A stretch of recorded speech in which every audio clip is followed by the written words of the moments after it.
The Gruesome Tale of Mona Fendi. Kuala Lumpur, the gruesome murder of Batatalam, Pahang, State Assemblyman Datuk Mazlan Idris between July 2 and 3, 1993, was among Malaysia's most heinous crimes of the decade. His disappearance, initially thought by family and colleagues as being incommunicado, hogged media headlines for weeks. The New Straits Times, especially, carried extensive reports on the incident from the day his body, in 18 parts, was discovered until the day his murderers were sentenced to death by hanging on November 2, 2001, at Kajang Prison.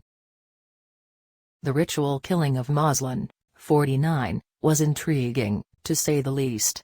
It had the makings of a Hollywood murder movie: fame, power and witchcraft, elements that were believed to play a role in his death. The story, Mazlan's murder, was orchestrated by former pop singer turned Bomo Mazna Ismail alias Mona Fendi and her husband, Nur Effendy Abdul Rahman, and helped by their assistant Jeremy Hussain. According to reports, Mona and Effendy hatched a plan to kill Mazlan as revenge over a land deal that had gone sour.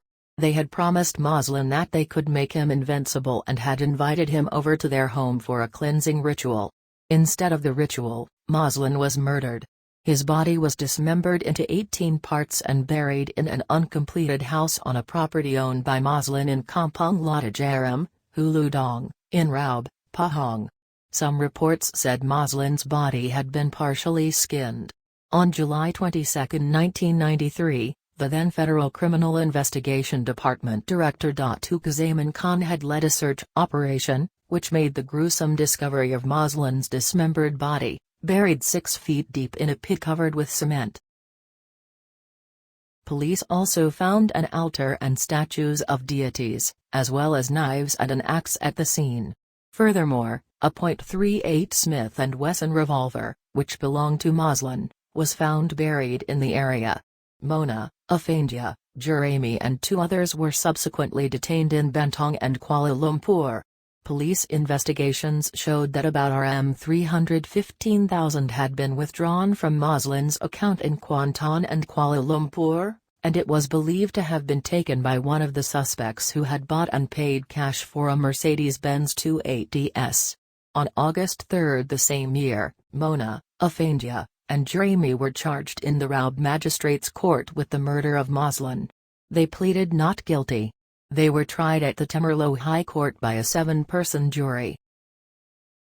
A total of 70 witnesses were called and 295 exhibits tendered.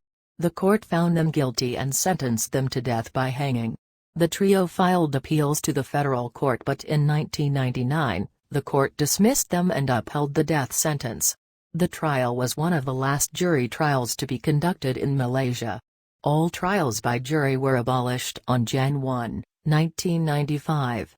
One of the most chilling confessions made by Jeremy in court was, "I chopped his neck 3 times to separate the head from the body. I also cut Mazlan's body into pieces before burying his remains." In 2018, a Malaysia horror film titled Dukun, directed by award-winning filmmaker Dana Skondersaid, was released. Its lead character, played by Dadan Seri Umi Aida, was said to have been inspired by Mona Fendi.